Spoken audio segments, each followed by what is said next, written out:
Kitang-kita raw ng isang saksi kung paano tinangka umunong dukutin ng 49 anyos na si Romualdo Abalahon, ang isang babaeng 5 taong gulang sa Pasig.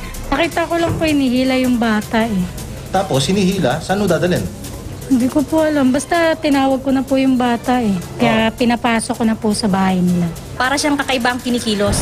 Nabulilyaso lang daw ang pagdukot dahil naglabasan ng mga residente sa lugar at may nag-iikot pang mga pulis. Labasan kasi noon nung eskwela. Tapos for a while, iniwan sandali nung nanay yung anak. Doon naman nakakuha ng opportunity to. Okay.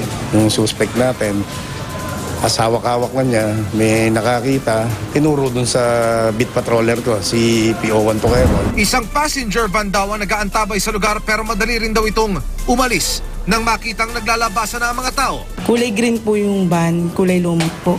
Ikaw, ano po nakita nyo? Yung suspect po, nandun po yun sa may harap ng bahay po namin. Naligiran na po namin. Doon sa talaboy ko, hindi ko po makatapak pa sa van. Kahit pa ako, kami ko. Itinanggi rin ni Abalahon na may balak siyang mangidlap. Hindi ko po magagawa po yun. Huli sa akto, meron daw pong testigo. Ay, hindi ko po magagawa. Kahit paaminin ako ng paamin, hindi ko magagawa. Dahil ako mapagmahal sa mga bata. Saan po ang inaanak ko? Subject ngayon ng follow-up operation ng passenger van. Yung getaway car nila, yung nag-match dun sa vehicle na pinost sa Facebook ng binangonan police, dun sa papuntang Napindan. Malayo sila. Hindi muna kami pinahintulutan na ma-interview ang bata na nasa pangangalaga ng Women and Children's Protection Desk.